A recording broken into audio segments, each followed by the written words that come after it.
একটি মানুষ হত্যা করা কত বড় অপরাধ শোনো।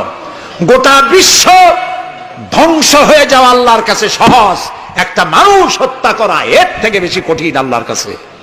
এবং কিয়ামতের দিন আল্লাহ সর্বপ্রথম হত্যার বিচার করবেন। কাবিল আর হাবিলের বিচার দিয়া রক্তের বিচার শুরু হবে সর্বপ্রথম। সুতরাং হত্যা করা সন্ত্রাসবাদীদেরকে আপনারা ধরিয়ে দেবেন। একটি মানুষ হত্যা করলো না, সেজন্য বিশ্বের সমগ্র মানব গোষ্ঠীকে হত্যা করলো। একটা মানুষ হত্যা করার অপরাধ হচ্ছে বিশ্বের সব মানুষ হত্যা করার সমান। ওয়ামান আহিয়াহা, আর কেউ যদি একটি মানুষকে বেঁচে থাকার সুযোগ করে দিল, ফাকান্নামা আহিয়ান নাসা জামিয়া, সেজন্য সারা পৃথিবীর মানুষগুলিকে বেঁচে থাকার জন্য সুযোগ করে দিল। যারা মানুষ হত্যা করে তাদের শাস্তি কি? আল্লাহ তাআলা বলছেন, ইন্নামা জাযাউল্লাযীনা ইউহারিবুনাল্লাহা ওয়া রাসূলাহু ওয়া ইয়াসআউনা ফিল আরদি ফাসাদান, যারা আল্লাহর এই জমিনে বিপর্যয় সৃষ্টি করতে চায়, সন্ত্রাস সৃষ্টি করতে চায়, তাদের জন্য 4 প্রকার শাস্তি। কয় প্রকার শাস্তি? কে বলতেছে? যারা বোমা মারে, যারা গ্রেনেড হামলা করে, যারা মানুষ হত্যা করে, যারা শান্তিপূর্ণ সমাজের উপরে সমাজকে বিশৃঙ্খলা সৃষ্টি করতে চায়, আল্লাহ তাআলা তাদের জন্য 4 প্রকারের শাস্তি নির্ধারণ করেছেন। আইয়ুকাত্তালু, তাদেরকে হত্যা করো, আও ইউসাল্লাবু, অথবা তাদেরকে শুল দণ্ডে দিয়ে দাও, আও তুকাত্তা আইদিয়াহুম ওয়া আরজুলিহিম, অথবা তাদের ডান হাত আর বাম হাত উল্টা কেটে দাও। হয় প্রথমে ডান পরে বাম পা, বাম হাত ডান পা, একটার উল্টা আর একটা কাটো। চতুর্থ, আও ইয়ানফাউ মিনাল আরদ, অথবা দেশ থেকে বহিষ্কার করে দাও। সুতরাং আজকে যারা সন্ত্রাসী তৎপরতা চালাচ্ছে তাদের সাথে ইসলামের কোনো সম্পর্ক নাই। পত্রিকার মাধ্যমে, এক শ্রেণীর সাংবাদিকতার মাধ্যমে এক শ্রেণীর ধর্মনিরপেক্ষ রাজনীতিবিদরা এই সমস্ত সন্ত্রাসের দোষ আলেমদের মাথায় উঠায় দিতে চেয়েছিল। আল্লাহ আমাদের রক্ষা করেছেন, আলহামদুলিল্লাহ। বাংলাদেশের সমস্ত মসজিদ, মাদ্রাসার ইমাম, শিক্ষক, আলেম, ওলামা, পীর, বুজুর্গ সব ময়দানে নেমে পড়ে প্রতিবাদ জানিয়েছে ইসলামের সাথে এর কোনো সম্পর্ক নাই, সম্পর্ক থাকতে পারে না। বিদায় হজে শুনতেছেন, নবী করিম সাল্লাল্লাহু আলাইহি ওয়াসাল্লাম বক্তব্য রাখছেন। বিদায় হজে নবী করিম সাল্লাল্লাহু আলাইহি ওয়াসাল্লাম বললেন, ও সাহাবীরা, আজকের কোন দিন? তারা বললেন, আজকে 9 জিলহজ, ইয়াউমে আরাফা। এটা কি মাস? তারা বললেন, জিলহিজ্জা, এটা জিলহজ মাস।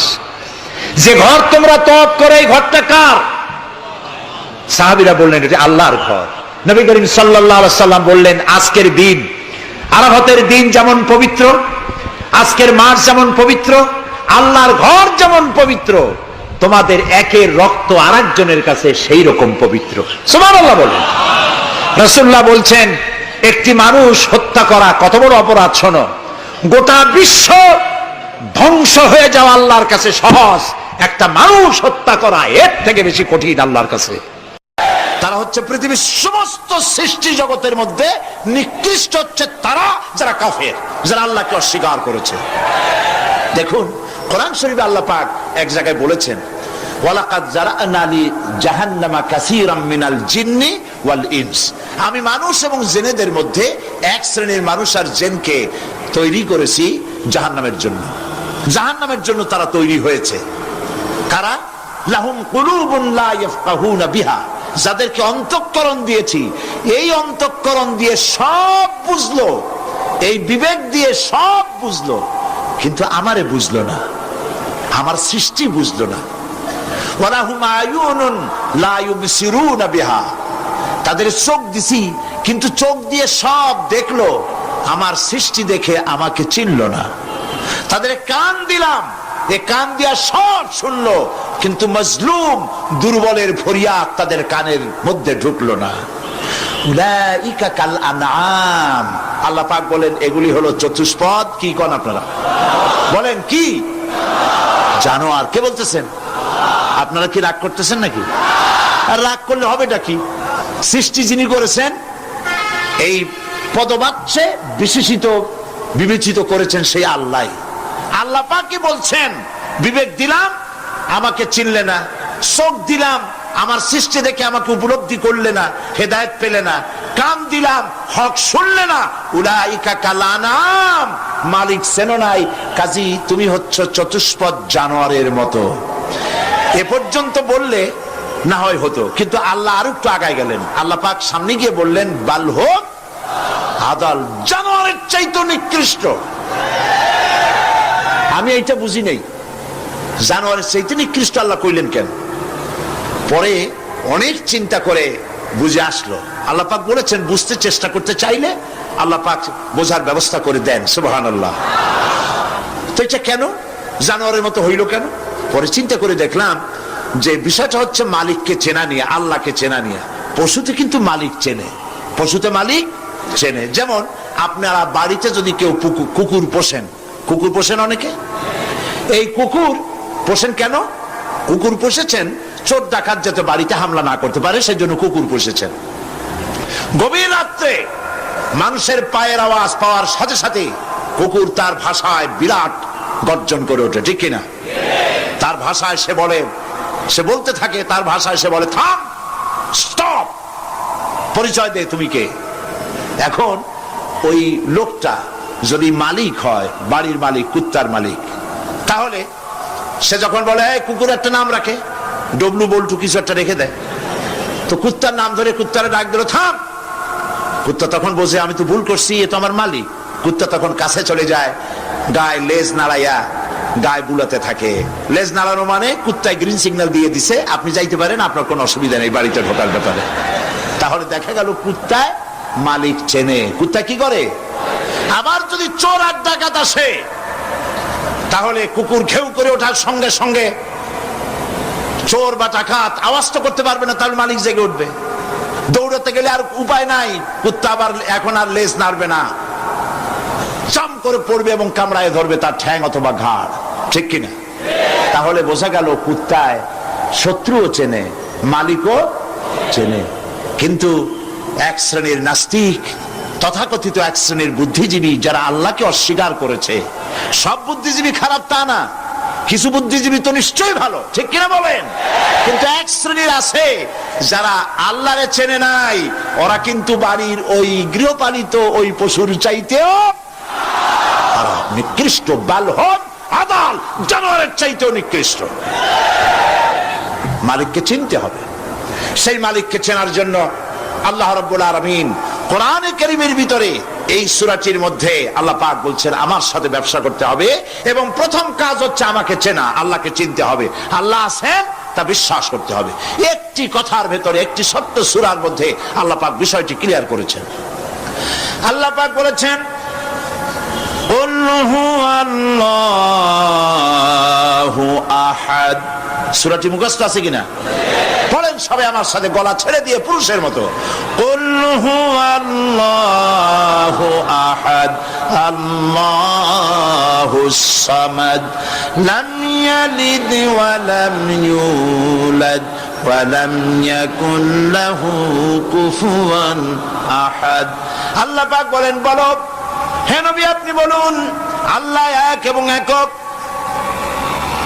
তিনি বেনিয়াস, কারো মুখাপেক্ষী তিনি নন, তিনি কাউকে জন্ম দেন নাই, তাকেও কেউ জন্ম দেয় নাই। আকাশ আর জমিনে আল্লাহ পাকের সমকক্ষ কেউ নাই। সুবহানাল্লাহ। এ হচ্ছে আমার আল্লাহ, এ হচ্ছে আমার আল্লাহ। কাউকে জন্ম দেন নাই, তিনিও কারো জন্মে হন নাই, তিনি কারো মুখাপেক্ষী নন, আকাশ আর জমিনে তার সমকক্ষ কেউ নাই। সুতরাং এই হচ্ছে আল্লাহ পাক, তার জাতকে, তার অস্তিত্বকে মানতে হবে, স্বীকার করতে হবে। এটা গেল এক নম্বর। দু নম্বরের কথা হচ্ছে, যেহেতু ইমানের উপরে আমি ব্যাপক কথা আলোচনা করতে চাই ইনশাআল্লাহ, সেই জন্য খুব বেশি ব্যাখ্যা দিচ্ছি না। দুই নম্বরে হচ্ছে, আমি বলছিলাম কয়টা শর্ত? চারটে। এক নম্বর কি? আল্লাহর অস্তিত্ব। দুই নম্বরে হচ্ছে আল্লাহর গুণাবলী, গুণাবলীকে স্বীকার করা। পানিকে বিশ্বাস করতে হবে, পানি ডুবাই দিতে পারে, ভিজাইতে পারে, পানির এই ধর্ম সহকারে, এই শক্তি সহকারে পানিকে বিশ্বাস করতে হবে। পয়জনকে বিশ্বাস করতে হবে, তাকে পান করলে আমি মরে যেতে পারি, সাপে দংশন করলে মরে যেতে পারি, সাপকে এভাবে বিশ্বাস করতে হবে। বাঘকে বিশ্বাস করতে পারে হতে হবে যে সে যে কোনো মুহূর্তে আমাকে হামলা করতে পারে। প্রত্যেক জিনিসের শক্তি সহকারে, আগুন সে জ্বালাতে পারে, পোড়াতে পারে, এই শক্তি সহকারে বিশ্বাস করতে হবে। আল্লাহরে বিশ্বাস করবেন কিভাবে? আল্লাহর গুণাবলী সহকারে। বলেন, আল্লাহকে বিশ্বাস করবেন কিভাবে? তার গুণাবলী সহকারে বিশ্বাস করতে হবে। শুধু যদি বলেন আল্লাহরে বিশ্বাস করি, হবে না। আল্লাহর গুণ সহকারে বিশ্বাস করতে হবে। এক নম্বর গুণিত হচ্ছে আল্লাহ হচ্ছেন খালিক, তিনি হচ্ছেন স্রষ্টা। আল্লাহকে আমার স্রষ্টা, আমার রব, গোটা বিশ্বের রব, বিশাল আকাশের মালিক, জমিনের মালিক, বিস্তীর্ণ এই পৃথিবীর মালিক, সব কিছুর একচ্ছত্র মালিককে আল্লাহ পাককে স্রষ্টা হিসেবে মানতে হবে। তিনি সৃষ্টি করেছেন, তিনি রব, তিনি সৃষ্টি করেন, তিনি প্রতিপালন করেন, তিনি পূর্ণতায় পৌঁছে দেন, এই হিসাবে তিনি তাকে বিশ্বাস করতে হবে। গোটা সৃষ্টিকে প্রতিপালন করার জন্য পানি দরকার। এই পানির বন্দোবস্ত কে করেছেন? বলেন, কে করেছেন? এই পৃথিবীর 4 ভাগের 3 ভাগ কি? বলেন কি? পানি। আর 1 ভাগ স্থল। এই অতিরিক্ত পানি যে আল্লাহ বানালেন, 3 ভাগ পানি 1 ভাগ স্থল, এ পানি কি খামোখা বানিয়েছেন? না, এই পৃথিবীকে বাঁচায় রাখার জন্যই আল্লাহ পাক পানি বানায় রেখেছেন, অতিরিক্ত পানি বানাইছেন।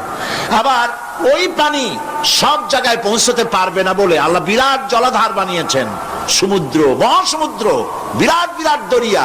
এতে পানি সব জায়গায় পৌঁছবে না বলে আল্লাহ পাক আবার খাল বানিয়েছেন, নদী বানিয়েছেন, বিল বানিয়েছেন, হাওর বানিয়েছেন। মাটির পরতে পরতে আল্লাহ পাক পানি রেখে দিয়েছেন। সুবহানাল্লাহ। তারপরে এতেও হবে না, সেই জন্য আল্লাহ পাক আবার সমুদ্র থেকে পানিগুলি তুলে মেঘমালায় পরিণত করে বৃষ্টির আকারে ফোঁটা ফোঁটা পানি দিয়ে কোথায় কোথায় শুকনা একটা বালুকণা আছে তাকেও খুঁজে বার করে পানি দিয়ে আল্লাহ পাক সিক্ত করে দেন, ভিজায় দেন। এ হচ্ছে আল্লাহ।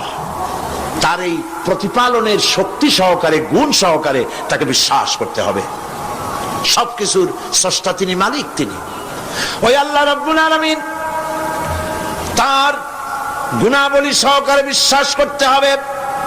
তার গুণ হচ্ছে তিনি খালিক, তিনি মালিক, তিনি রাজ্জাক। সকলের খাবার তিনি পৌঁছান, কারো খাবার তিনি, পৃথিবীতে যত প্রাণী তৈরি করেছেন সকলের খাবারও তিনি তৈরি করে দিয়েছেন। আল্লাহ পাক বলেছেন, ওয়া মা মিন দাব্বাতিন ফিল আরদি ইল্লা আলাল্লাহি রিজকুহা। পৃথিবীর ভিতরে এমন কোন প্রাণী নাই, এমন কোন জীব নাই যার রিস্কের দায়িত্ব আমি আল্লাহ গ্রহণ করি নাই। সুবহানাল্লাহ। সকল প্রাণী জগতের খাবার কে তৈরি করেছেন? খাবার পৌঁছাচ্ছেন কে? একটা দৃষ্টান্ত দেই, যেহেতু আজকে এই বিষয়ে আমি বলবো না, একটা দৃষ্টান্ত দেই বোঝার জন্য। আপনারা মুরগির ডিম দেখছেন নিশ্চয়ই, অন্যান্য পাখির ডিমও দেখেছেন। এই ডিমের ভিতর থেকে বাচ্চা হয় ডিমের কোন অংশ দিয়ে? ভেতরের কুসুমটা দিয়েই কি হয় বলে? বাচ্চা হয়। বাচ্চা যখন ডিমের ভিতরে হলো তখন তার প্রাণ আসছে। এই প্রাণ আসার পর, প্রাণ আসার সাথে সাথে বাচ্চার ক্ষুধার উদ্রেক হয়েছে। খাবেটা কি? ডিমের ভিতরে খাবার পৌঁছতে গেলে ডিম তো ফেটেই যাবে, বাচ্চা মরে যাবে। এখন খাবারটা দুনিয়ার কোন বিজ্ঞানী ডিমের পেটের মধ্যে, ডিমের মধ্যের বাচ্চাকে খাবার পৌঁছতে পারবে কি? তাহলে ওই ডিমের মধ্যে বাচ্চাটাকে খাবার কে দেন? কিভাবে দেন দেখছেন আপনারা? কুসুমের বাইরে যে সাদা অংশটা থাকে এটা হচ্ছে প্রোটিন, এটা হচ্ছে খাদ্য। যতদিন এই বাচ্চাটা কুসুমের ভিতর থেকে বাচ্চায় পরিণত হয়ে যতদিন ডিমের মধ্যে থাকা লাগবে, 18 দিন বা 19 দিন, যতদিন থাকা লাগবে ততদিনের খাদ্য ওর চতুর্পাশে রেখে দেওয়া হয়েছে। সবটুকুন খেয়ে খেয়ে যেদিন তার সবটা সাদা অংশ খাওয়া হয়ে গেল তখন ঠোঁট দিয়ে পাতলা পর্দাকে ফাটায় দিয়া পৃথিবীর মাঝে বেরিয়ে আসে। এই বাচ্চাটির খাবার কে দিয়েছে? আল্লাহ পাক। সমস্ত প্রাণীর খাদ্য তিনি পৌঁছে দিয়েছেন, কোন জিনিস তিনি বাকি রাখেন নাই। আল্লাহকে বিশ্বাস করতে হবে, তিনি রাজ্জাক, তিনি খালেক, তিনি রব, তিনি স্রষ্টা। এই আল্লাহ পাকের যে 99টি নাম আছে, সমস্ত নাম হচ্ছে গুণবাচক নাম। এই গুণবাচক নাম দিয়ে তার গুণ সহকারে তাকে বিশ্বাস করতে হবে। গেল 2 নম্বর। কয়টা বলেছিলাম শর্ত? 3 নম্বর হচ্ছে আল্লাহ পাকের ক্ষমতা। আল্লাহরে বিশ্বাস করবেন ক্ষমতা দিয়া। কি দিয়ে বিশ্বাস করবেন? ক্ষমতা দিয়ে। কি ক্ষমতা? আল্লাহ রাব্বুল আলামিন তার ক্ষমতা হচ্ছে দিনকে রাত বানাতে পারেন, রাতকে দিন বানাতে পারেন, সাগরকে নগর বানাতে পারেন, নগরকে সাগর বানায় দিতে পারেন, পথের মানুষ ধরে, রাস্তার মানুষ ধরে প্রেসিডেন্ট বানায় দিতে পারেন, আবার প্রয়োজনে ফাঁসির মঞ্চে চড়াই দিতে পারেন। আল্লাহ রাব্বুল আলামিন জিন্দাকে মৃত্যু করেন, মৃত্যুকে জিন্দা করেন, সবকিছুর ক্ষমতা। ইন্নাল্লাহা আলা কুল্লি শাইইন কাদির। সমস্ত জিনিসের উপরে ক্ষমতা রাখেন কে? জোরে বলুন। সব জিনিসের উপরে প্রচন্ড ক্ষমতার মালিক। এই ক্ষমতা অ্যাপ্লাই করার জন্য আল্লাহ রাব্বুল আলামিনের কোনো বাটন টেপা লাগে না, সেনাবাহিনী ডাকার দরকার হয় না। শুধু বলেন দুইটা অক্ষর। বলেন তো কি? মাশাআল্লাহ, আপনাদের ওয়াজ শুনাইয়া মজা আছে, কারণ আপনারা বোঝেন। শুধু দুইটা অক্ষর, কোন হও, সাথে সাথে হয়ে যায়। এটার দুইটা ব্যাখ্যা আছে। একটা হচ্ছে যেটা আল্লাহ পাক এখনই চান সেটা কোন বলার সাথে সাথে তখনই হয়, আবার যেটা এখন চান না কিছু পরে, সেটার জন্য কোন বলার সাথে সাথে সেটার হওয়ার প্রক্রিয়া শুরু হয়ে যায়। সুবহানাল্লাহ। দেখেন না, এই যে ভারতের আনজার, ভুজ, আহমেদাবাদ, এইখানে আল্লাহ অবিশ্বাসী লোক যারা, তারা বলে প্রকৃতির লীলা খেলা। প্রকৃতি এটা কি কোনো জানোয়ারের নাম যা আল্লাহর অবাধ্য? আল্লাহ যা বলে তা শোনে না, এক জায়গায় কাঁপাই দিয়ে সব ভেঙে চুরে শেষ করে দেয়, অথবা বন্যা হয়ে সব ডুবাই দেয়। প্রকৃতি কোনো জানোয়ারের নাম নয়। আল্লাহ পাক যখন যা ইচ্ছা করেন, ফাআলুল লিমা ইউরিদ, যা খুশি যা খুশি তাই করেন। আল্লাহর ইচ্ছে হয়েছে বলেছেন। সঙ্গে সঙ্গে এ পর্যন্ত খবর যা পাওয়া গেছে, মৃতের সংখ্যা 2 লাখের ওপরে। আল্লাহ পাক ইচ্ছে করলে সব জায়গায় এটা করে দিতে পারেন। আমি ভূমিকম্প কেমনে হয় আমি সেটা দেখেছি। আজ থেকে কয়েক বছর আগে ক্যালিফোর্নিয়া, আমেরিকার একটি স্টেট, লস অ্যাঞ্জেলেসে ভূমিকম্প হয়েছিল। ওই দেশে রাস্তা আছে 2 তলা, 3 তলা, 4 তলা, ফ্লাইওভার গুলি 3 তলা, 4 তলা পর্যন্ত। এই দৃশ্যটা ওয়াশিংটনের নাসা, যেখানে মহাশূন্য গবেষণাগারের কয়েকটা অফিস আছে, তার একটি অফিস আছে ওয়াশিংটনে। সেইখানে আমাকে নেওয়া হলো এবং আমি দেখলাম বিরাট স্ক্রিন, সেই পর্দায় দেখানো হলো ভূমিকম্পের দৃশ্য। দরিয়ার ভিতরে পানি যেমন রোলিং হয়, তুফান হয়, এইভাবে করে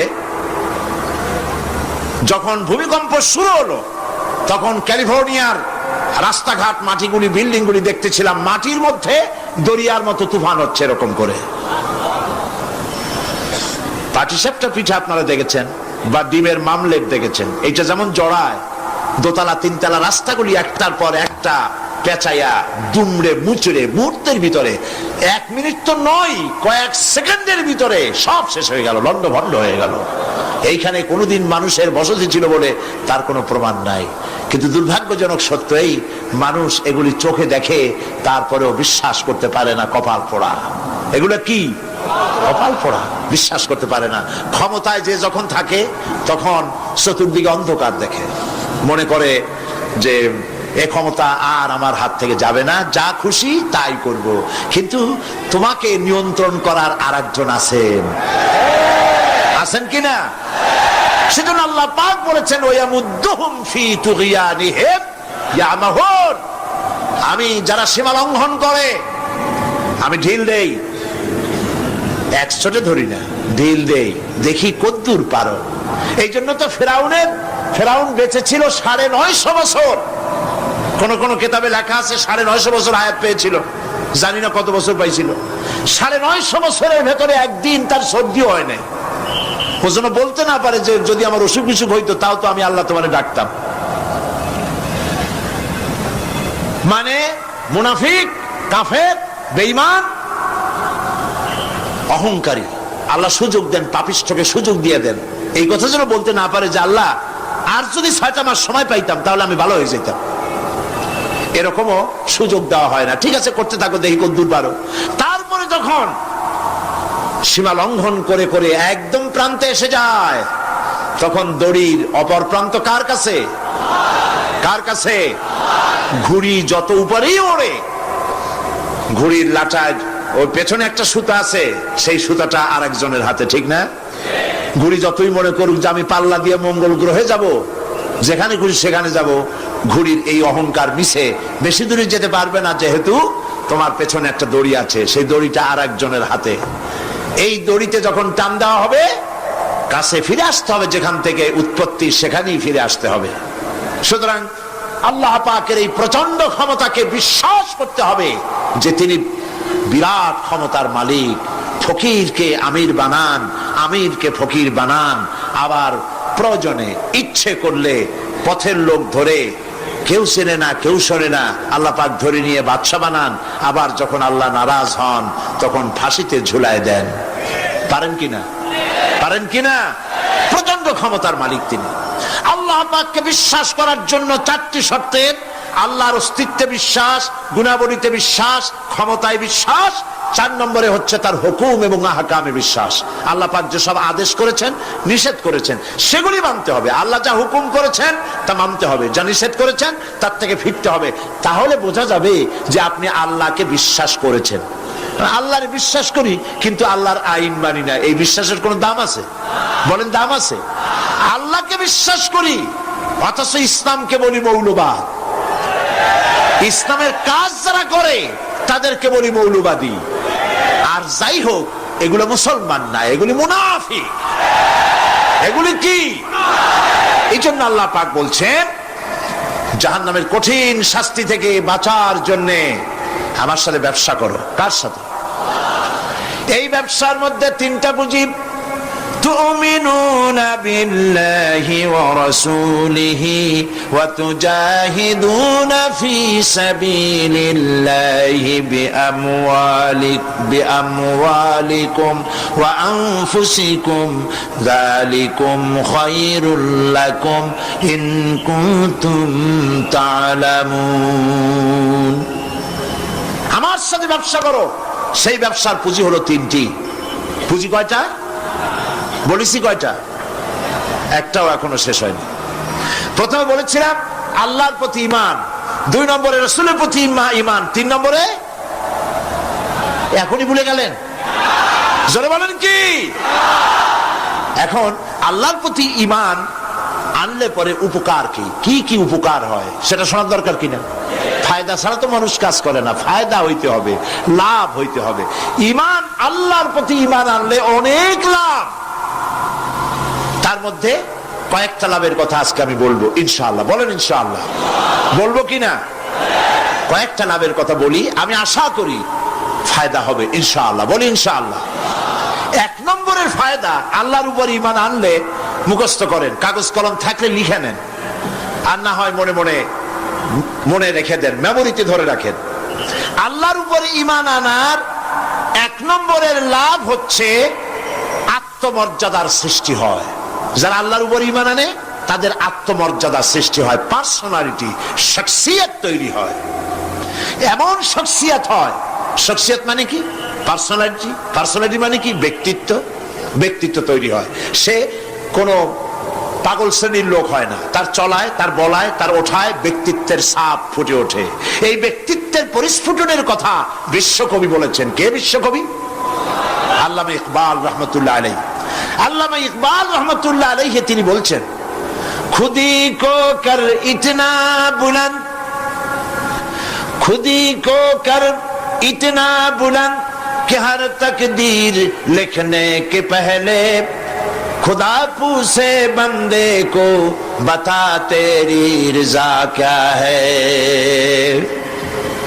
নিজের ব্যক্তিত্বের পরিস্ফুটন এভাবে গড়ে তোলো, পার্সোনালিটি, শখসিয়ত এভাবে তৈরি করো যাতে আল্লাহ পাক তোমার তকদির লেখার সময় তোমারে জিজ্ঞেস করে, বান্দা তুই বল তোর তকদিরটা আমি কিভাবে লিখবো। সুবহানাল্লাহ বলেন। এটাই হচ্ছে ইমানের প্রথম কথা, ইমান জানে তার মধ্যে মর্যাদার সৃষ্টি হয়, সে কোনো কিছুকে ভয় পায় না, আত্মমর্যাদা আসে। কারণ ইমান আনার আগে, খুব খেয়াল করুন, ইমান আনার আগ পর্যন্ত সে ভয় করত সাপকে, তাই সাপকে পূজা করত। সে ভয় পেত পাথরকে, তাই পাথর পূজা করত। সে ভয় পেত সূর্যকে, তাই সূর্যকে পূজা করত।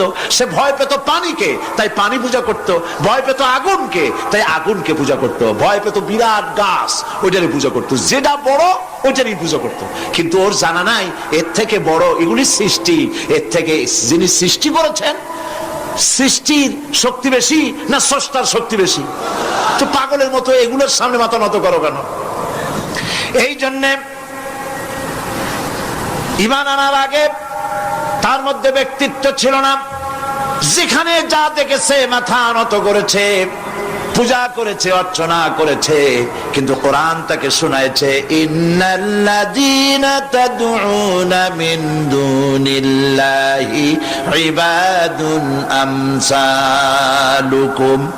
আল্লাহ পাক বলেন, আমাকে বাদ দিয়ে এরা যেই সব জিনিসের পূজা করে, মাথা নত করে এবং ওদের কাছে শক্তি আছে বলে মনে করে, তোমাদের জেনে রাখা উচিত ওরা তোমার মতো আমার গোলাম।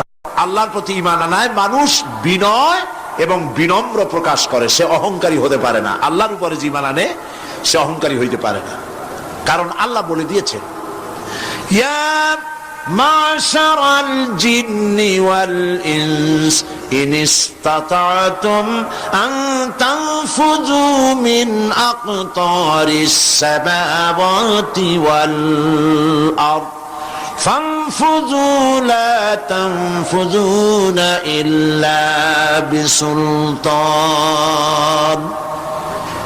যারা অহংকারী, যারা স্বৈরাচারী, যারা জালিম, আল্লাহ পাক তাদেরকে বলছেন, হে পৃথিবীর মানুষেরা, জেনেরা, যদি সম্ভব করতে পারো, আমার আইন ভালো লাগে না, আমার ইসলাম পছন্দ হয় না, আমার আলেম ভালো লাগে না, আমার কোরআন ভালো লাগে না, অবস্থা যদি এমনটি হয়, বেরিয়ে যাও, বেরিয়ে যাও।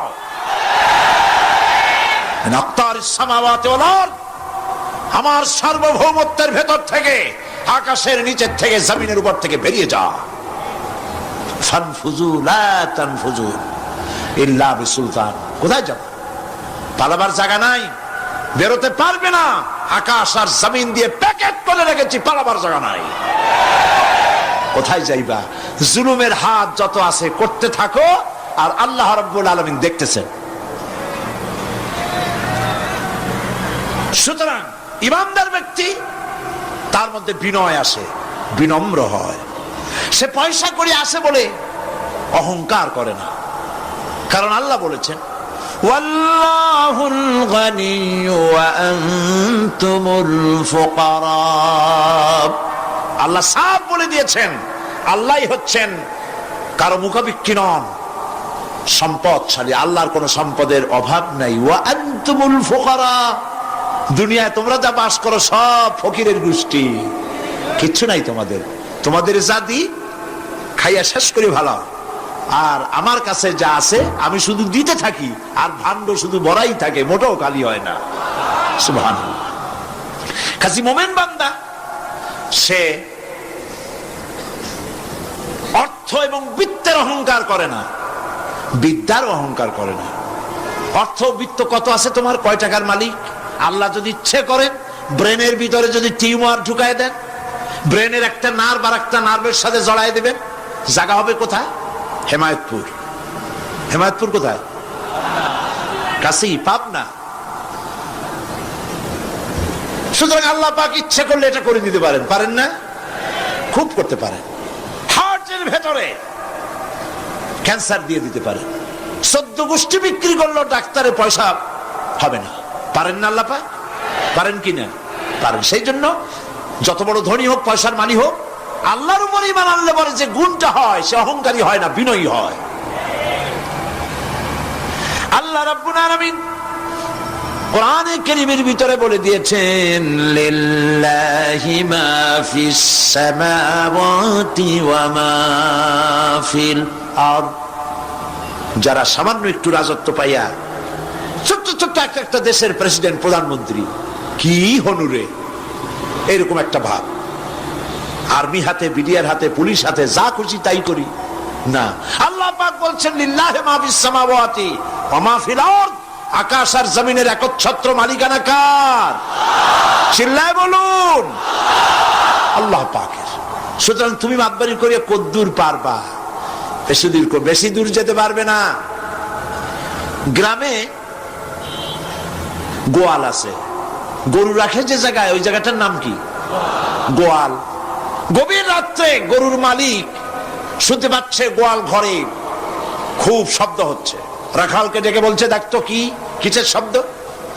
ওই যে দেখে এসে জবাব দিচ্ছে যে গোয়ালে যে ষাটটার শিং মোটা, তার গুতার চোটে ওই গোয়ালের মধ্যে যত গরু আছে কেউ টিকতে পারতেছে না, খালি গুতাইতেছে সমানে। মালিক কয় যে দীর্ঘদিন থেকে দেখতেছি এটার গুতার চোটে সমস্ত গরুগুলি অস্থির হয়ে যাচ্ছে, যা একটা মোটা দড়ি দিয়া, খাট্ট একটা দড়ি দিয়ে খুঁটির সাথে জড়াইয়ে বাঁধতে রাখ গলাটারে। মোটা একটা দড়ি দিয়া গলার সাথে খুঁটির সাথে যদি বাঁধতে দেয়, এরপরে খালি ফোঁস করতে পারবে, গুতাইতে আর পারবে না।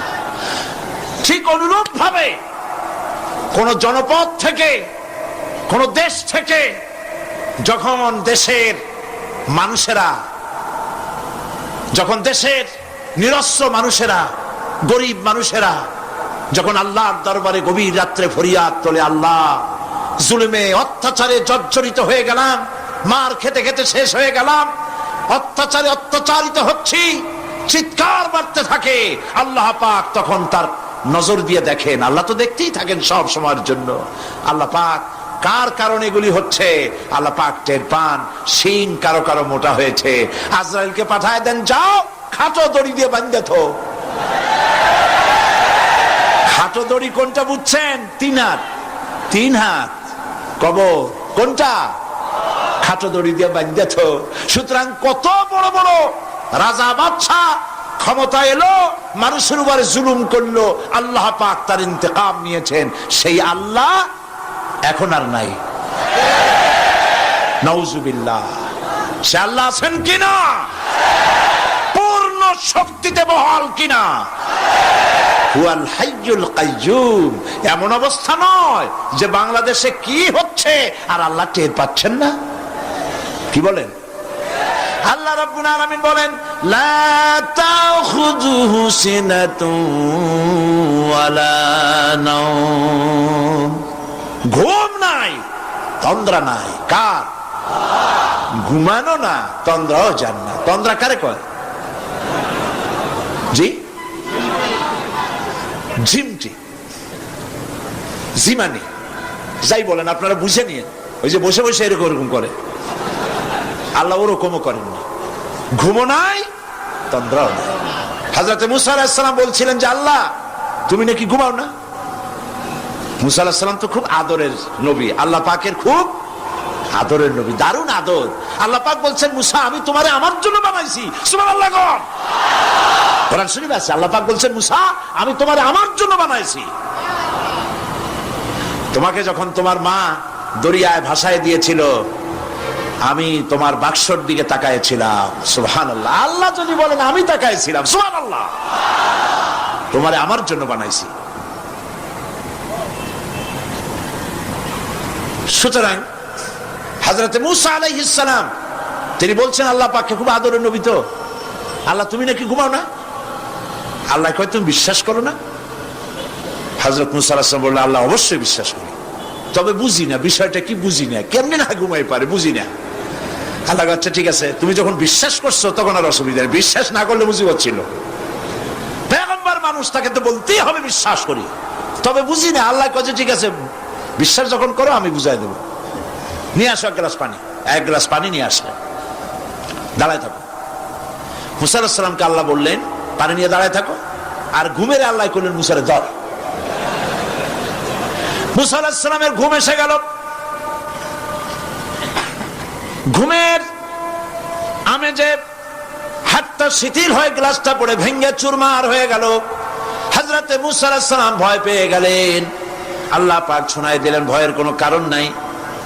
একটা পরীক্ষার জন্যই দিলাম, তোমার বোঝার জন্যই দিলাম। তুমি যেমন এক গ্লাস পানি নিয়ে, একটা গ্লাস নিয়ে এক মুহূর্ত দাঁড়াতে পারলে না, ঘুম আসলো আর হাত থেকে পড়ে গ্লাসটা ভেঙে গেল। মুসারে তুমি বুঝে নাও, তুমি জেনে রাখো, তাম সৃষ্টি জগৎ তোমার আল্লাহ আল্লাহ রব্বুল আলামিনের হাতের মুঠার মধ্যে রয়েছে। আল্লাহ রব্বুল আলামিন যদি ঘুমায় যান, এই পৃথিবীর আকাশ এবং জমিনের সব ট্রাফিক কন্ট্রোল আল্লাহ পাক নিজেই করেন। যদি তিনি ঘুমায় যান, সব শেষ হয়ে যায়। বাংলাদেশে কি হচ্ছে, পৃথিবীর কোথায় কি হচ্ছে তা আল্লাহ দেখছেন না? চিল্লায় বলো, দেখছেন না? সে আল্লাহ রাব্বুল আলামিন তিনি পরিষ্কার করে বলছেন, যারা নাকি মুমিন বান্দা তারা অহংকারী হয় না, ক্ষমতায় থাকুক ক্ষমতায় না থাকুক, কোন অবস্থাতেই অহংকারী হতে পারে না। আল্লাহ পাক শোনায় দিয়েছেন, যারা অহংকার করে তাদেরকে পরিষ্কার করে বলেছেন, ওয়ালা তামশি ফিল আরদি মারহান ইন্নাকা লান তাখরিকাল আরদা ওয়া লান তাবলুগাল জিবালা তুলা ওয়ালা তামশি ফিল আরদি মারহান। খবরদার, আমার জমিনের উপরে অহংকারের পদে বড় হেঁটো না। দেখছেন না কত আছে অহংকার করে হাঁটে, জমিনের উপরে জুতা পায়ে দিয়ে মচ মচ করে হাঁটতে থাকে।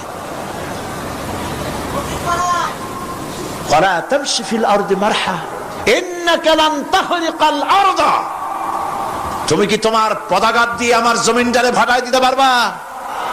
বলেন, পারবে? যদি শক্তি থাকে দাও লাথি, তোমার ঠ্যাং ভাঙবে, মাটির কিচ্ছু। ওয়ালান তাখরিকাল আরদা মা, তুমি আমার এই জমিনটাকে ধসাই দিতে পারবে না। আর ওয়ালান তাবলুগাল জিবালা তুলা, আর পাহাড়ের উচ্চতা লাফ দিয়ে তুমি ছাড়াই যেতে পারবে না। আমার জমিনও ফাটাইতে পারবে না লাথি দিয়া, লাফ দিয়া পাহাড়ের উচ্চতাও ছাড়াইতে পারবে না। তো এত লাফাও কেন? বলবেন কম লাফাও, শক্তি কম দেখাও। আল্লাহ রাব্বুল আলামিন আবার বলেন, ওয়াইবাদুর রাহমানিল্লাযীনা ইয়ামশুনা আলাল আরদি হাওনা। আল্লাহর বান্দা যারা, সত্যিকারের বান্দা যারা, তারা দুনিয়ার বুকে বিনয়ের সাথে হাঁটে, মাথা নিচু করে বিনয়ের সাথে হাঁটে। সুবহানাল্লাহ বিহামদিহি। তো এই আল্লাহর প্রতি ঈমানের সবথেকে বড় লাভ হচ্ছে আত্মমর্যাদা সম্পন্ন বানায়। ঈমান তাকে বিনয় এবং বিনম্র বানায়, অহংকারী বানায় না। আর অহংকার করে তুমি যাবা কই? কদ্দুর ক্ষমতা তোমার? আল্লাহ কোরআন শরীফের বহু আয়াত দিয়ে এই কথাগুলি বলেছেন। আর এটা গেল 2। 3 নম্বরে আল্লাহর উপরে ঈমান আনার, আমি কি বলতেছি বলেন তো দেখি, ফায়দা। আল্লাহর উপরে ঈমান আনার 3 নম্বরের ফায়দা হলো, মুমিন ব্যক্তির মধ্যে বীরত্ব এবং নির্ভীক ভাব তার মধ্যে এসে যায়। সে নিজে মুজাহিদ, সে বীর, সে কাপুরুষ নয়। সুবহানাল্লাহ। আল্লাহর উপর ঈমানের কারণে বীরত্ব এবং নির্ভীকতার প্রশিক্ষণ তার মধ্যে তৈরি হয়ে যায়। কারণ মানুষের সবচেয়ে বড় ভয় হলো মৌতের। বলেন তো দেখি, বড় ভয় কিসের? বলেন সবাই। আর যারা বললেন না, তারা তাদের মৌতের কোনো ভয় নেই। মৌতের ভয় আছে কিনা? আছে। কিন্তু ভয় করে যাবেন কই? ভয় তো সেইটারে করা যায় যেটাকে ভয় করে এড়ানো যায়। এখন মৃত্যুকে ভয় করে আপনি কি এড়াইতে পারবেন? পারবেন? আল্লাহ পাক বলছেন, মুমিন নির্ভীক হবে, বীরত্বে পরিপূর্ণ হবে, কাপুরুষ হবে না, মৌতের ভয়তে পালায়ে বেড়াবে না। আল্লাহ পাক বলছেন, কুল ইন্নাল মাউতাল্লাযীনা তাফিররুনা মিনহু ফাইন্নাহু মুলাকীকুম। মরণ থেকে পালাও তুমি, মরণ তোমায় লইবে ঘিরি, যদিও সুদূর আকাশ পানে, লুকাও সেথায় লাগিয়ে সিঁড়ি। এ মহারোগের চিকিৎসক নাই, নাই সে ঔষধ জগতে, খুঁজিয়া কাতর হইলে কি হবে, পারিবে না তারে ফিরাতে। মৃত্যু যখন তোমার এসে যাবে, তোমাকে মৌতের হাত থেকে কেউ রেহাই দিতে পারবে না, মৃত্যু তোমার হবেই। সুতরাং মৌত যখন হবে তখন তাকে ভয় করে তো কোনো লাভ নাই। আর মৃত্যু কোথায় হবে, কখন হবে, আমরা কেউ জানি না। জানেন, ওমা তাদরি নাফসুম বিআইয়ি আরদিন তামুত, কোন মাঠে কোন ময়দানে কখন মৌত হবে কারো জানা নাই। এই গত নভেম্বর মাসের শেষ দিকে আমি লন্ডন সফর করেছিলাম। এক ভাইয়ের কাছে শুনলাম, আমি অবাক হয়ে গেলাম। তিনি পত্রিকা দেখে আমাকে বলেছেন, এক লোক 8তলা বিল্ডিং এর ছাদের উপর পড়ে গেছে। 8তলা বিল্ডিং এর ছাদের উপর থেকে পড়িয়া তার কিছু হয়নি, হাত পাও ভাঙে নাই, মরেও নাই, খালি কিছু চামড়া টামড়া ছিঁড়ে গেছে। তাড়াতাড়ি অ্যাম্বুলেন্স আসছে, অ্যাম্বুলেন্সে তাকে নিয়ে গেছে, হসপিটালে নিয়ে যাবে চামড়াগুলো সেলাই করে দেওয়ার জন্য। অ্যাম্বুলেন্সে উঠাইয়া তাড়াতাড়ি অ্যাম্বুলেন্স আসছে। দরজা যেভাবে লাগাইছে দরজাটা ভালোভাবে লাগে নাই। দেখেন নাই মাইক্রোবাসে বা অ্যাম্বুলেন্সে অনেক সময় দরজা এরকম মারে, মারার পরে অনেক সময় লাগে না, যার জন্য ড্রাইভার বলে যে দরজাটা ভালো করে লাগায় নেন, ঠিক না? দরজাটা ভালো করে লাগে নাই। সামনে চলতে গিয়ে এই গাড়িটার ব্রেক কষতে হয়েছে ড্রাইভারের কোনো কারণে। যেই না ব্রেক কষেছে আর অমনি দরজা যেটা লাগছিল না ভালো করে দরজাটা খুলে গেল। আর রুগীটা 8তলা কাছে পড়ছিল, ওইটা ছিল পাশে, সে ছিটকে গিয়ে রাস্তায় পড়লো। আর একটা বাস সামনের থেকে এসে মাটিতে তাকে চ্যাপ্টা করে দিয়ে চলে গেল। শুনিয়া আমার মুখ থেকে বেরিয়ে গেল আল্লাহু আকবার। বলেন আল্লাহু আকবার। কি আল্লাহ পাকের কি প্রচন্ড ক্ষমতা, কি ইচ্ছা তার। মৃত্যুর জন্য সময় লাগবে, জায়গাও লাগবে, দুটো জিনিস এক হতে হবে। আল্লাহর যাকে যে মৃত্যু দিবেন, মৃত্যুর জন্য সময় এবং জায়গা দুটোর কম্বিনেশন হতে হবে। 8তলা থেকে পড়বে ঠিক, কিন্তু মরবে না। আজরাইল অপেক্ষা করতেছে রাস্তায়, বাস আসবে যখন। 8তলা থেকে পড়লো, অবিশ্বাস্য ভাবে লোকটা বেঁচে গেল। আর হসপিটালে তার যাওয়া হলো না, গাড়ির দরজা খুললো, রাস্তা দিয়ে পড়লো, আজরাইল দ্রুত তার কাম সেরে চলে গেল। সুতরাং মুমিন ব্যক্তি আল্লাহর উপর ঈমান আনার কারণে দুর্জয় মনোবল সৃষ্টি হয়। কাপুরুষ জীবনে কয়েকবার মরে, সাইকেলের টায়ার বাস্ট হয়েছে শুনে বেহুশ হয়, তারপরে ট্রাকের টায়ার বাস্ট হয়েছে শুনলে কানের তলা ফেটে যায়, বোম বাস্ট হয়েছে আওয়াজ শুনে হার্ট ফেল করে, পাতিশিয়ালের ডাক শুনলে কোনো হুশই থাকে না। এই হচ্ছে কাপুরুষদের কাজ। আর ইমানদার ব্যক্তি এগুলি পরোয়া করে না। তার জানা আছে যে আমার নির্ধারিত সময়ের এক মুহূর্ত আগে আমার মৌত হবে না। তো মৌত যখন আমার জন্য অবধারিত, দুনিয়ায় আসছি যখন, মৌত যখন হবেই, সেই মৌত বিড়ালের মতো হোক তা কি চান? পাতিশিয়ালের মতো হোক তা কি চান? আমি তো বলি যে বিড়ালের মতো 500 বছর বেঁচে থাকার কোনো লাভ নাই। সিংহের মতো 5 মিনিট বাঁচুন। মির্জাফরের মতো 50 বছর বেঁচে থাকায় লাভ নাই। খালিদ বিন ওলীদের মতো, সিরাজউদ্দৌলার মতো বেঁচে থাকুন।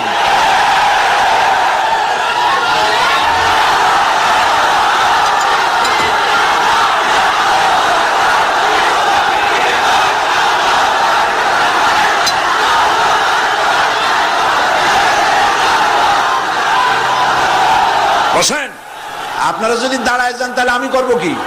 বসেন বসেন।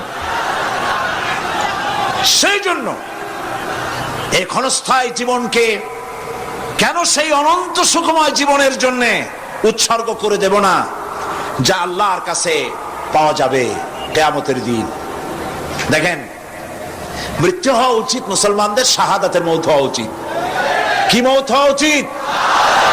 আল্লাহকে আজকে প্রাণ খুলে বলি, আল্লাহ জীবন তো নিবাই, সুতরাং জীবন যখন নিবা, মৌতটা শাহাদাতের মৌত তুমি আমাদের দান করে দিও। কাপুরুষের মতো মরতে চাই না, শাহাদাতের মৌত চাই। সুবহানাল্লাহ বলেন, আমিন বলেন। মুমিন ব্যক্তি তার বড় ফায়দা, সে সাহসী হয়। সুবহানাল্লাহ বলেন। দেখেন, বুখারী শরীফের হাদিস, যুদ্ধের জন্য, বদরের যুদ্ধ, রাসূল সাল্লাল্লাহু আলাইহি ওয়াসাল্লাম সৈন্যদেরকে রিক্রুট করছেন, কিন্তু কথা বলতে গিয়ে রাসূল করিম সাল্লাল্লাহু আলাইহি ওয়াসাল্লাম দাওয়াত দিচ্ছেন কিন্তু মনে মনে চিন্তাও করছেন যে সামান্য কিছু লোক, অস্ত্রপাতি কম, এই জিহাদের অবস্থাটা তারা কিভাবে নেবে। একজন যুবক সাহাবী দাঁড়ায় গেলেন, তার নাম মিকদাদ রাদিয়াল্লাহু তাআলা আনহু। যুবক, এই পৃথিবীতে যুবকদের ইসলামের সবচাইতে অবদান কাদের? চিল্লায় বলো। যুবকদের অবদান সবচাইতে বেশি। হযরত মিকদাদ রাদিয়াল্লাহু তাআলা আনহু তিনি দাঁড়ায় গেলেন, তিনি বললেন, ইমদি বিনা ইয়া রাসূলুল্লাহ হাইসুমা তাশা। হাদিস, হে রাসূল, আপনি আমাদেরকে নিয়ে চলুন। কত সৈন্য তারা আসতেছে, কত অস্ত্র নিয়ে আসতেছে, এটা আমাদের ভাববার বিষয় নয়। আপনি আমাদের নিয়ে চলুন। হাইসুমা তাশা আয় হাইসুমা আমারাকাল্লাহ, আল্লাহ আপনাকে যেদিকে আমাদের নিয়ে যাইতে কয় আপনি সেই দিকে আমাদের নিয়ে চলুন। ইন্না লা নাকুলু লাকা কামা ক্বালা বনু ইসরাঈল লিমূসা আলাইহিস সালাম ইযহাব আনতা ওয়া রাব্বুকা ফাকাতিলা ইন্না হাহুনা কাঈদুন। অর্থাৎ, হে রাসূল, আমরা বনি ইসরাইলের মতো বলবো না। শোনেন, আমরা বনি ইসরাইলের মতো বলবো না যে মুসা তুমি এবং তোমার আল্লাহ এই দুইজনে গিয়ে ফেরাউনের বিরুদ্ধে যুদ্ধ করো, আমরা যাবো না, আমরা এখানে বসে থাকবো। এই কথা আমরা বলবো না। আমরা মুসা আলাইহিস সালামের উম্মত নই, আমরা মুহাম্মদ সাল্লাল্লাহু আলাইহি ওয়াসাল্লামের উম্মত। বরং আমরা বলবো বাল ইযহাব আনতা ওয়া রাব্বুকা ফাকাতিলা ইন্না মাকুমা মুকাতিলুন। বরং আমরা বলবো আপনি চলুন, আমরা আপনার সাথে আল্লাহর হুকুম মাফিক লড়বো, জিহাদ করব। ততক্ষণ পর্যন্ত মা দামাত আইনুম মিন্না তাতাররাফ, যতক্ষণ পর্যন্ত আমাদের চোখের পাতা নড়তে থাকে ততক্ষণ আপনার সাথে থেকে কাফেরের বিরুদ্ধে লড়াই করে যাব। জীবনের পরোয়া তারা করেন নাই, জীবনের পরোয়া করেননি। হুজুর সাল্লাল্লাহু আলাইহি ওয়াসাল্লাম দারুণ ভাবে খুশি হয়ে গেলেন। হুজুর হেজিটেট ফিল করছিলেন যে এই সামান্য কিছু লোক, অস্ত্র নাই, পাতি নাই, এতগুলি লোকের বিরুদ্ধে যুদ্ধ করতে যাবে। যুবকের মুখে এই কথা শুনে হুজুর দারুণ খুশি হলেন। আল্লাহর নবী বললেন, কুমু বিনা ইলা জান্নাতিন জান্নাতুন আরদুহা কারদিস সামাওয়াতি ওয়াল আরদ। ও সাহাবীরা, তোমাদের মনোভাব যখন এই, তোমাদের মানসিকতা যখন এই, চলো আমার সাথে বেহেশতের দিকে, সেই জান্নাতের দিকে যেই জান্নাত আল্লাহর আকাশ আর জমিনের চাইতে অনেক প্রশস্ত। চলো আমার সাথে বেহেশতে, সুবহানাল্লাহ, চলো আমার সাথে জান্নাতে। ফাকামা উমাইর বিন হামাম ওয়া কানা ইয়াকুলু আত-তামার। হযরত উমাইর নামক একজন যুবক দাঁড়ায় গেলেন এবং তিনি হাতে কতগুলি খরমা ছিল, সেই খরমাগুলি তিনি চিবোচ্ছিলেন। রাসূলুল্লাহর বক্তৃতা শুনতেছিলেন আর খরমা চাবাচ্ছিলেন। খরমা চাবান, বিচিগুলি ফেলে দেন, এভাবে করতেছেন, হাতে কতগুলো খরমা। হযরতে উমাইর বলছেন, ওয়াকালা বাখ বাখ, অর্থাৎ আয় আযমাহু আয় আহসানাহু। হে রাসূল, আপনি কি সুন্দর কথা বললেন। আপনার সাথে লড়াই করতে যাব কাফেরদের বিরুদ্ধে, সেই লড়াই করলে এমন বেহেশত পাবো যে বেহেশত হবে আকাশ আর জমিনের চাইতেও প্রশস্ত। তাহলে ওয়াল্লাহি হাত্তা আকুলাহুন্না ইন্নাহা লাহায়াতুন তাবিলা, তাহলে আমার হাতে যে খরমাগুলি আছে এই সমস্ত খরমাগুলি খেতে গেলে কিন্তু অনেক সময় লেগে যাবে। এত সময় বেহেশতে যাওয়ার জন্য আমি তো তর সহ্য করতে পারবো না। ফারামাবিহিন্ন, হাতের সব খরমা ভালাই দিলেন, যুদ্ধে ঝাঁপায় পড়লেন। অনেকক্ষণ কাফেরদের বিরুদ্ধে লড়াই করে হযরত উমাইর শাহাদাত বরণ করলেন। রাসূলুল্লাহ তার লাশের কাছে গিয়ে আঙ্গুল দিয়ে ইশারা করে বললেন, ইন্নাকা মিন আহলিহা। উমাইর, তুমি যেই বেহেশতে যাওয়ার জন্য খরমাগুলি খাওয়ার সময় পাচ্ছিলে না, তাড়াতাড়ি করে খরমাগুলি হাত দিয়ে ফেলে দিয়েছিলে, আমি আল্লাহর রাসূল, আমি সাক্ষী দিচ্ছি অবশ্যই আল্লাহর সেই জান্নাত তোমার জন্য অবধারিত।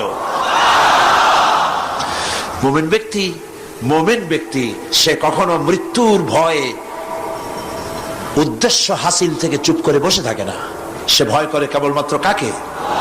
সে মৃত্যুর ভয়, মৃত্যু হবেই।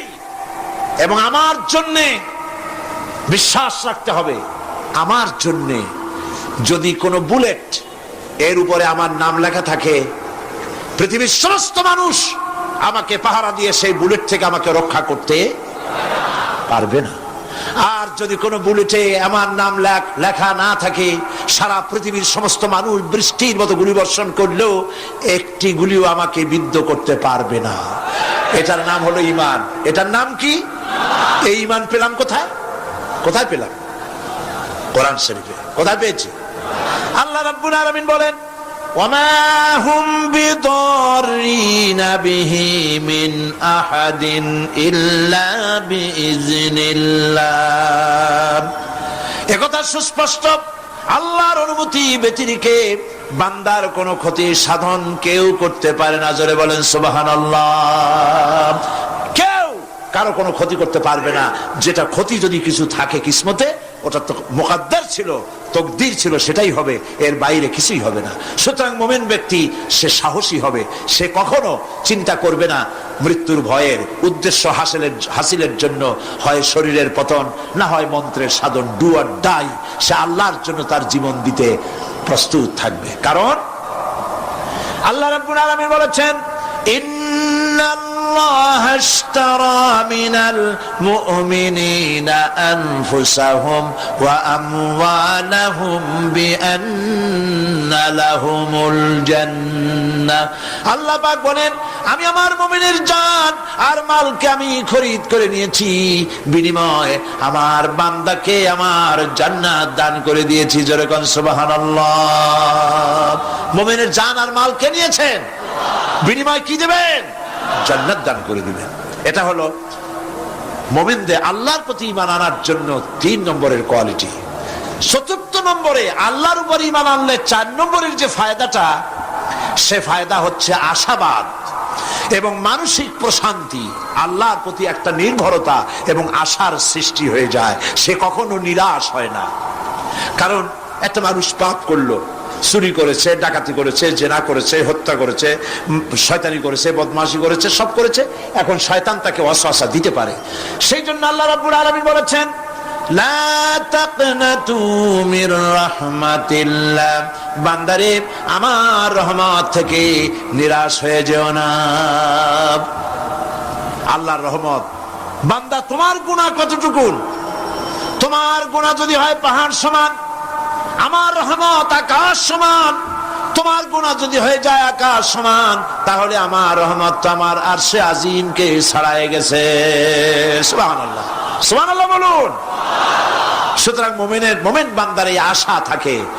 গুনাহ মানুষে করেই, গুনাহ করা স্বাভাবিক। আল্লাহ পাক বলেছেন, যে ব্যক্তি গুনাহ করে আর এরপরে আমার কাছে মাপ চায়, আমি তাকে ক্ষমা করে দেই, মাফ করে দিই। সুবহানাল্লাহ।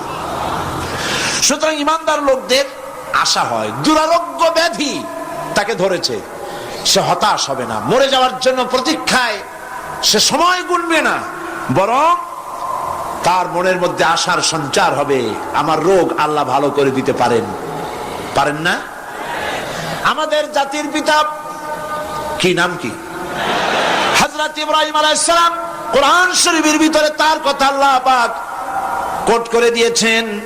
আমাদের জাতির পিতা হযরত ইব্রাহিম আলাইহিস সালাম বলেছেন, আল্লাযী খালাকানি ফাহুয়া ইয়াহদিন। আল্লাহ তিনি আমাকে সৃষ্টি করেছেন, তিনি আমাকে রাস্তা দেখান। ওয়াল্লাযী হুয়া ইউতঈমুনি ওয়া ইয়াসকিন। আর আমি যখন ক্ষুধার্ত হই তিনি আমাকে খাওয়ান, যখন তৃষ্ণার্ত হই তিনি আমাকে পান করান। ওয়া ইযা মারিতু ফাহুয়া ইয়াশফিন। আর যখন আমি অসুস্থ হই, রোগাক্রান্ত হই, আল্লাহ রাব্বুল আলামিন তখন আমাকে রোগ মুক্ত করে দেন। সুবহানাল্লাহ। আমার অসুখ হলে কে রোগ মুক্ত করেন? সুতরাং দীর্ঘস্থায়ী কোন রোগ হয়েছে, মুমিন হতাশ হবে না। মুমিন হতাশ হবে না। হতাশ হয় কেবলমাত্র কাফের। হতাশ হয় কে? মুমিন কখনো হতাশ হয় না। হতাশ হওয়া ইমানের পরিপন্থী কাজ। আল্লাহ পাক বলেছেন, লা তাকনাতু মির রাহমাতিল্লাহ। আমার রহমত থেকে মায়ুস হও না। দেখেন হযরত আইয়ুব আলাইহিস সালামের কত বড় রোগ হয়েছে, শরীর পোকায় ধরেছে, জর্জরিত হয়েছে, দুর্গন্ধ হয়েছে, গ্রামের লোকেরা তাকে বের করে দিয়েছে, স্ত্রী পুত্র পরিজন সব চলে গিয়েছে। এমনকি জিহ্বায় যখন পোকা ধরল, হযরত আইয়ুব আলাইহিস সালাম আল্লাহ রাব্বুল আলামিনের দরবারে ফরিয়াদ করলেন, আন্নী মাসসানিয়াদ-দুররু ওয়া আনতা আরহামুর রাহিমিন। আয় আল্লাহ, আমি অসুস্থ হয়ে পড়েছি, আমি রোগাক্রান্ত হয়েছি, আর তোমার নাম রহমান রহিম, তুমি আমাকে রোগমুক্ত করো। হযরত আইয়ুব আলাইহিস সালাম আল্লাহর দরবারে ফরিয়াদ করলেন, রব্বুল আলামিন, সারা শরীরে পোকায় জর্জরিত হয়ে গেছে, এখন আমার জিহ্বায় পোকা ধরেছে, মাবুদ গো, আমি তোমার কাছে ফরিয়াদ করি, আমার জিহ্বায় পোকা দিও না, কারণ জিহ্বাটাও যদি নষ্ট হয়ে যায় তাহলে তোমার মতো আল্লাহর জিকির আমি কি দিয়া করব। হযরত আইয়ুব আলাইহিস সালাম আল্লাহ পাকের কাছে যখন এ ধরনের ফরিয়াদ জানালেন, রব্বুল আলামিন তাকে তার রোগ মুক্ত করে দিলেন, তার স্ত্রী পুত্র সব আল্লাহ রব্বুল আলামিন ফিরাইয়া দিলেন। সুবহানাল্লাহ। সুতরাং মুমিন ব্যক্তি, কোরআন শরীফে সব আছে, কোরআনের মতো শ্রেষ্ঠ ওয়াজের কিতাব পৃথিবীতে আর, শুধু বোঝার দরকার। বিপদে, যত বড় বিপদ আসুক, কোন বিপদে মুমিন ধৈর্য হারাবে না। হযরত ইয়াকুব আলাইহিস সালামের ছেলে ইউসুফ আলাইহিস সালামকে যখন তিনি হারায় ফেললেন, তিনি অধৈর্য হয়ে গেছিলেন নাকি? অধৈর্য হন নাই। কারণ আমি আমার বক্তৃতার সূচনায় বলেছি, আমরা কল্যাণ বুঝি না, অকল্যাণও বুঝি না। কোন বিপদ আসতে পরে আমরা হয়রান হয়ে যাই, কিন্তু বিপদের মধ্যে কল্যাণ আছে আমরা তা বুঝতে পারি না। কথা বুঝে আসছে? হযরত ইউসুফ আলাইহিস সালামকে কুয়ার ভিতরে ফেলে দেওয়া হলো। 11 ভাই মনে করেছে কুয়ার ভিতরে ফেলে দিয়া ইউসুফ আলাইহিস সালামকে মেরে ফেললাম, কিন্তু তারা বোঝে নাই আসল কামটা কি হয়েছে। এটা তো কুয়া নয়, এটা একটা টানেল, এটা একটা সুড়ঙ্গ। একদিকে কেনান হলো তার এক মুখ, ওই সুড়ঙ্গের এক মুখ হলো কেনানের। কেনান ইউসুফ আলাইহিস সালামকে ফেলে দেওয়া হলো কুয়ার ভিতরে মারার জন্যে, কিন্তু আল্লাহ পাকের ইচ্ছা ইউসুফ আলাইহিস সালাম মরবে না। এই টানেলের অপর প্রান্ত, মিশরের সিংহাসনের টানেলের এপার দিয়া ইউসুফ আলাইহিস সালামকে ঢুকালেন, অপর প্রান্তে মিশরের সিংহাসনে ইউসুফকে আল্লাহ বসাইয়া দিলেন। হযরত ইয়াকুব ছেলের জন্য অধৈর্য হলেন না। যখন তিনি খবর পেলেন ছেলে বাঘে খেয়ে ফেলেছে, তিনি তখন বলেছেন, ফাসাবরুন জামিলুন আসাল্লাহু আইয়াত আইয়াতিয়ানি বিহিম জামিআ ইন্নাহু হুয়াল আলিমুল হাকীম। ফাসাবরুন জামিল, আমি উত্তম ভাবে ধৈর্য ধারণ করলাম, এবং আমি বিশ্বাস করি আল্লাহ রাব্বুল আলামিন আমার হারানো সবকিছু আমাকে ফিরায় দিবেন। বহু বছর পর যখন হযরত ইউসুফ আলাইহিস সালাম প্রেসিডেন্ট হয়েছেন মিশরের, 11 ভাই গেল সেখানে সাহায্য আনার জন্য। সেই ঘটনা তো শোনাবো না, এমনি বলে যাচ্ছি। এরপরে তিনি তাদেরকে পরিচয় দিলেন, ওরা ভয় পেয়ে গেল। তিনি বললেন, ভয়ের কোনো কারণ নাই, লা তাসরিবা আলাইকুমুল ইয়াউম, আজকে আমি কোনো প্রতিশোধ তোমাদের নেব না। সুবহানাল্লাহ। এর নাম পয়গম্বর, এর নাম কি? আল্লাহর নবী। আমি আজকে কোনো প্রতিশোধ তোমাদের নেব না, তোমরা যাও। পিতার অবস্থা তিনি জানলেন, কাঁদতে কাঁদতে পিতার চোখ দুটো নষ্ট হয়ে গেছে। ইয়াকুব আলাইহিস সালাম, হযরত ইউসুফ আলাইহিস সালাম বললেন, যাও। নিজের জামাটা খুললেন, গায়ের জামা খুলে বললেন, ভাইরা আমার, এই জামা নিয়ে যাও, আর আমার আব্বার চোখের উপরে এই জামাটা রেখে দিও। ছেলেরা যখন হযরত ইউসুফ আলাইহিস সালামের জামা নিয়ে মিশর থেকে রওনা করেছে, গল্প নয়, উপন্যাস নয়, আল্লাহ পাক এই কোরআন শরীফের সূরা ইউসুফে বলেছেন, জামা নিয়ে মিশর থেকে রওনা করেছেন। কোথায় মিশর আর কোথায় কেনান? কেনানে বসে হযরত ইয়াকুব আলাইহিস সালাম বলছেন, তোমরা যদি আমাকে মতিভ্রম পাগল যদি মনে না করো, তাহলে একটা কথা বলি, আমার নাকে এখন আমি ইউসুফের গন্ধ পেতেছি। তোমরা যদি আমাকে মতিভ্রম না করো, তাহলে আমি বলি, আমি কিন্তু ইউসুফের গন্ধ পেতেছি। সুবহানাল্লাহ। হযরত ইউসুফ আলাইহিস সালামের জামা এনে ভাইরা যখন হযরত ইউসুফের চোখের উপরে রেখে দিলেন, হযরত ইয়াকুবের দুটো চোখ সাথে সাথে আল্লাহ ভালো করে দিলেন। ফাসাবরুন জামিল, ধৈর্য ধরো। ইমানদার ব্যক্তি আশার উপরে তার জীবন বাঁচে, কারণ যত বড় বিপদ আসুক না কেন, আশ্রয় পাওয়ার একটা জায়গা আছে, তার নাম হলো আল্লাহ। নাম কি? বলেন আল্লাহ। সবাই বলেন আল্লাহ, আল্লাহ, আল্লাহ আল্লাহ। হযরত ইউনূস আলাইহিস সালাম মাছটাকে গিলে ফেলে দিল, মাছটাকে গিলে মাটির অতল তলদেশে চলে গেছে। এত বড় বিপদ পৃথিবীর কোন মানুষের হতে পারে নাকি বলেন? কি বলেন?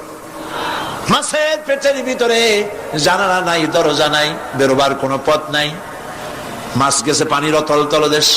আল্লাহ পাক কোরআন শরীফের ভিতরে মানুষকে শোনা